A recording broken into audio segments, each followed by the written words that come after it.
Hi, we're here with the Keizer Oral History Project today, and we're talking with Harry Pease, a longtime Keizer resident and one of the founders of Keizer Little League and several other sports programs here in the city. So, Harry, could you tell us a little bit about how you came to Keizer? What brought you to this area? Well, when I graduated, I was looking for a teaching spot, and I signed with the Keizer School District, actually at that time, only to find out in the summer when I was waiting to get married that Keizer had consolidated with Salem, so I became part of the Salem school system. And at that time, I was living in Monmouth, where I'd graduated from OCE, so we lived there before we moved here to the Keizer area. So what drew you to teaching? What, teaching? Yeah, I taught fifth grade at Cummings for 7 years, and then graduated to sixth grade for 5. And when Whiteaker opened, I was hoping to get a chance to be doing some coaching. And so there was an opening at Whiteaker, and so I moved there in the fall of '67. So what drew you to teaching? What interested you about being involved with kids in that aspect? Well, I received a PTA scholarship, and in those days, PTA scholarship meant you went into education. And so I followed that along. Luckily, I really enjoyed it and it worked out well. I enjoyed teaching elementary, which I started out in Keizer in '55, and taught fifth grade for 7 years, I guess, and sixth grade for 5, and then hoping to get a chance to do some coaching and augment my income a little bit. So when Whiteaker had an opening, I moved to Whiteaker in fall of '67. All right. So what made you want to be a coach? Was there a coach that had a particular impact on you that was something you wanted to? I think more than anything else, sports was an important part of my life. I really enjoyed it. I was a fine student, but if it hadn't been for sports, I was struggling. But sports gave me that extra something to look forward to at the end of the day. And so when I first got involved at Cummings, I had started an after-school activity for kids to come after school to participate and do some things. So it kind of got me started in that area. Was it just kind of like a survey sort of thing of the different sports as the year progressed, or how did that work for you? We just tried. It was basically in the fall and the spring doing it's just a kind of a recreation type thing. We would play some soccer and some football and softball, just a place for kids to have some activities. All right. And I live right across the street, so it was easy to. Yeah. So once you move over to Whiteaker, how did that? Were you there when the building opened then? At Whiteaker? Yes, my first year we shared the building at McNary, and then when the building opened in '68, then we moved in to the building. So how did the transition from an elementary school program to a middle school program work for you? How was it different? Well, it's different from the standard. In elementary, I would have contact with the same kids every day, and I had a classroom. In junior high at that time, I taught physical education, and so we had several classes a day and sometimes 50, 60 kids. But I enjoyed it. The kids responded well, and I got a chance to do some coaching along the way, which augmented the experience and made it better. All right. So after you moved up from Whiteaker to McNary, I know you were one of the founding coaches, maybe of what's now the Central Valley Conference. It would have been the Valley League back then. Well, when they moved the 9th grade over to the high school, I needed a fall sport to coach, and so I called McNary in, and Mike McGann wanted to know if I could coach soccer because they were starting the soccer program at McNary. So I'd done a little bit of work with soccer intramurals at junior high, and so I took that on, and it was again a rewarding experience. Very nice. So you were doing soccer in the fall. What did you do the rest of the year? I knew you were a PE teacher, so that was obviously part of it. How else From were a you coaching involved? standpoint, I got involved I wasn't actually at McNary. I was just still teaching at Whiteaker, but I was coaching at McNary. But I did some basketball then, sophomore basketball to start with, till I dropped that program, and I moved into the girls' basketball program as an assistant coach at that point. And I'd coached for 10, 12 years at basketball at the middle school, or at the junior high at that point, before it became a middle school. Coached some track and gymnastics and volleyball. Well, back when they had gymnastics, though. So one of your side projects, I guess, was helping start Keizer Little League. Tell me a little Well- bit about, how you saw that need developing in the Okay. community and I how need to you give some responded. background. That before Little League came into Salem, the school system operated a recreation baseball program, and I got involved in that at Keizer in 1958. They had what they called Pee-wees, the 8 and 9s, and the midgets were 10 and 11 in the C League. That was the format. In the late 1960, early 70, the city of Salem took over that program because Keizer was not part of the city of Salem. Our kids to be involved had to pay an extra $25 fee and go down to River Road, the park at River Road, to participate. So the Keizer, Cummings, and Kennedy Parents Club hired me then to operate the baseball program at the old Keizer School facility. We played there, well, where Ross was our field. And they also hired a lady to have a craft program going. In 1970, Frank Ambrose brought Little League into Pioneer, the Waldo area, with the Pioneer Little League. Then in the spring, or early spring of the following year, the Hayesville people were left out and they wanted to get something going, so they came and they wanted to start Little League. I fought it, but it didn't make any progress. So actually, I didn't help start the Keizer Little League. If anything, I was probably wanting to let it wait for one more year because we're going to get started to get softball going. So it started, Keizer, I believe, had its first season in 1971. And I didn't get directly involved. In fact, it's not something I even wanted to do until my daughter wanted to play Little League. And I figured if she wanted to play Little League, I was going to be involved in the process. Yeah. So I went to volunteer and wound up being a manager. So that was in 1975. All right. So during those early years, how did you, I'm just curious, how did you spread word that or get kids involved with the program? Was it primarily through schools, or how did you reach out? Now you're talking about Little League? Little League, yeah. Yes, basically, the schools, I'm sure, were involved, but it's something that word gets around, kids get involved in the process, and Little League does a good job of promoting, letting people know what's going on. It was a good program for the kids to be in. It was just baseball to begin with, and then softball came in '74. So during this time, how was Keizer itself changing? What were you? I mean, because you were here in the late 50s, so this is a 20-year span we're kind of talking about now. How was Well, it changing? The real changes, the area from 10th Street to 15th Street beyond Manburn or Palmacia was a jungle of old apple trees and prune trees. We used to go and harvest them, and the River Road businesses changed. I remember there was a Food Lockers there down by about where the Moose, no, not the coffee spot is there, and the Stutzmans had a little cafe there on the corner, and was Berg's Market, and then McKay's Market down at the corner of where Shamawa Road or where Cummings Lane comes in. That changed. Used to be a service station on the corner of Shamawa Road and River Road, and of course Lock Haven didn't even exist when I first started teaching. Judas Avenue stopped at 4th Place, and kids walked across the field. So some of the things. So, as you were, watching the city grow, and you're obviously as a coach within the only high school and what was then even a smaller community. How did you approach that role? I mean, because that's not something that, you're a fairly a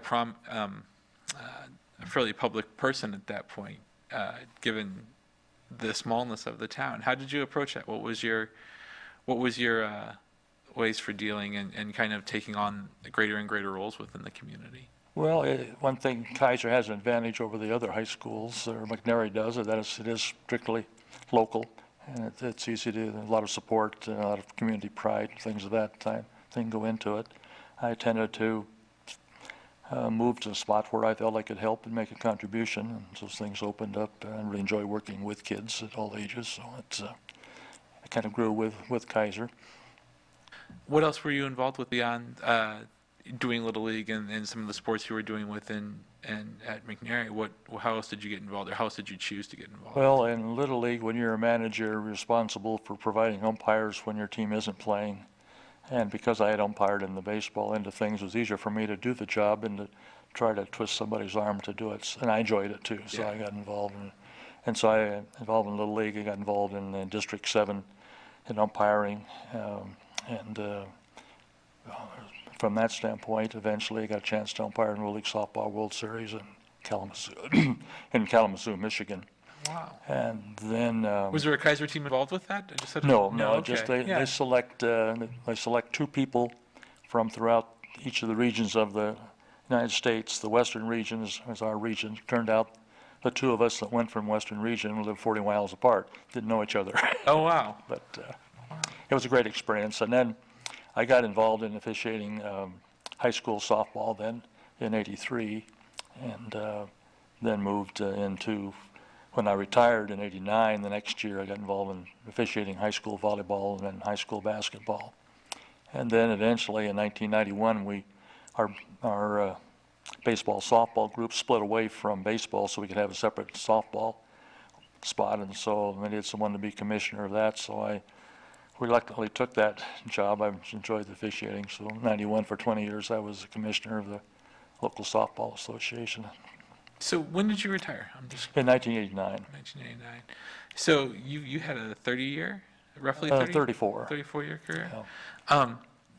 Lots of kids passing through your doorway in that amount of time. I'm curious, are there any of them that kind of left an impression on you? And you don't have to use names necessarily, but what were the special moments as far as being an educator? There were and teaching? lots of good things. I really, as a physical education teacher, I had classroom aides, which assisted. Quite often you have a large class, and I really enjoyed having the 9th grade there. They provided a lot of real leadership for me at that point, and involved in coaching. I have run across kids nearly every day, find somebody that's still here in town that I see. Of course, I have 2 daughters that went through school. I had a granddaughter. Now I've got two grandsons. My oldest grandson's at McNary, so I have extra contact through them.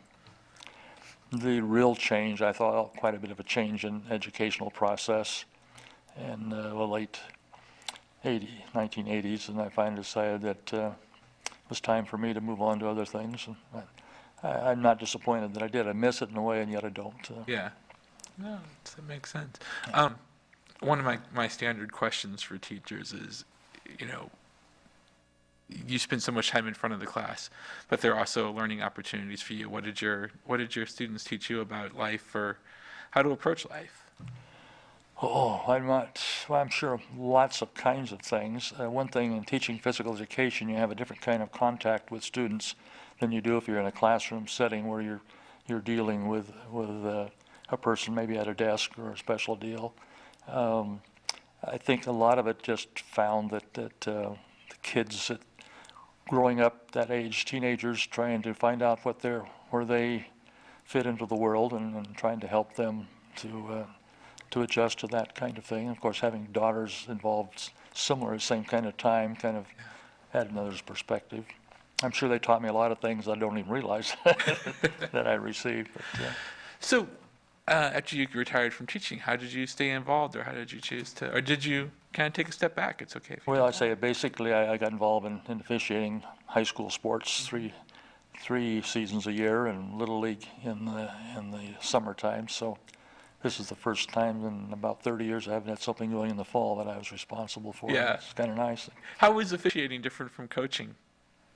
Oh, I think you're making a different kind of contribution. If officiating, you're helping to a program to exist. It can't exist without officials, and yet you're also involved, especially with the younger kids, teaching a little bit of the sport along the way, and the contact. One thing I found real different in sports, the same rules apply to everybody. Sometimes in education didn't work out quite that way, which was frustrating to me. So in sports it was true. If it was a foul, it was a foul, or whatever it was. So.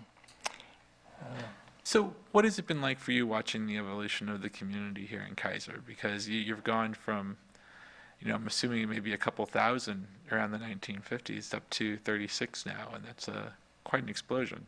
I think one of the real changes, as it's kind of, it used to be pretty much, it was Keizer. Now the chamber and the council and so forth, they have work experiences, some of them outside of the Keizer area, and it makes it not quite as much as a consolidated community, I guess, is what it would be otherwise. I think back in 83, when they were incorporated, you pretty well knew the council members firsthand from experiences and contacts. And it has, of course, there's always growing pains when you get a city, and when you get a city of Keizer, it was pretty good size by the time it incorporated, so it's been a learning experience. But I still think it's a great place to live, and I have since moved away because my wife died in '04 and I remarried 2 years ago, and so I'm not a Keizerite. I still do own a home in Keizer, so from that standpoint, but my heart's still here. So what have we not covered, or what do you want to get covered at this I point? think you've done very well. How are we on time, Phil? Sorry to break away like that, but I don't. It's okay. I That's think why we have editors. one other thing that I did get involved with in connection, I used to provided stats to the radio station for the football and basketball. Enjoy keeping statistics and so forth, so I did that for. So that actually, I should bring this up. You were actually the first Keizer Times sports reporter, from my understanding. That the sports page kind of grew out of a column that you wrote for there. How did you get involved with that, and what was your? Well, John Ettinger asked me if I could maybe write a column. It was a very, I'm not very proud of what the early beginnings were, but I was happy to use that when school started in the fall. Then it was easy to expand that and begin to write about the individual sports, because I was involved directly or indirectly, and so I really enjoyed doing that, and I like to bring as many names and so forth into it as I could, so that the kids were getting recognition. Cool. We still do that today, actually. Right, yeah, I see. But how did you approach that? Because I mean, that's not something that the coach actually often gets asked to do, that sort of thing. So what was your kind of goal? I mean, obviously getting kids and faces and names were a big part of it. But Well, I had experience in college. I was the sports editor of our college newspaper for the last 3 years, so I've been a sports writer from that standpoint and interested, so it made it kind of easy to pick up on, and I had the contacts. The program was much smaller in those days too. We didn't have to have so many different sports to try to cover, so we were able to cover each one that we could cover more completely. all right. Title IX. Asking some questions. So how did Title IX affect sports offerings? Well, it is part of the beginning of the girls' programs being offered. As I see it, we moved into it rather nicely here in the Keizer area. I think the community is pretty well accepted to having those programs going. And for my youngest daughter particularly, it provided her with opportunity to be a three-sport person, and while she was involved in sports, her grades were high as well. On that sort of Title IX sports topic, what volleyball was already kind of an established program, I understood, and this was a way to kind of break, at least in Keizer. Yeah, volleyball and basketball both Okay. came into the Salem, or the Valley League at the same time, along with softball. So it's, I think something was needed to have. I think the girls, of course, again, I've had all my boys have been girls, so I've been involved in the girls' specific phase, but I've been involved in coaching and officiating from the boys' standpoint. Little League early on, we found a bit of a struggle between softball, kind of horned itself in to Little League initially way from the national standpoint, and it was a little bit of a struggle to get recognition. Once you have some success, then the recognition Here. kind of comes about. When I was coaching soccer, I tried to get a chance to play on the football field rather than on the soccer field, to get the fans to see some games at night, and didn't have any success. And the third year we won the league title. The next year when I went in to talk, they already had 3 games scheduled at the football field. So, but That's our great. first state playoff game, we must have had, I suppose probably 1,000 people. Wow. So, How'd you do? Do you remember? well, that particular game, I think we won on that one. We had went to overtime, and it was quite an exciting ball game along the way. So This will be my last question for you. But what was the most successful team that you coached? What, or it doesn't have to be maybe the most successful in numbers, but what did you think? What made for a successful team? well, I think getting program soccer established in the area. They had a real good youth program going, so I had some good young people. I had 3 parents that helped me out, which was very vital because my knowledge of soccer was very small. But I think we got soccer well established in the area here, and so it's continued on. Thank you very much for joining us today. I really appreciate it. You have a great day. They're doing it.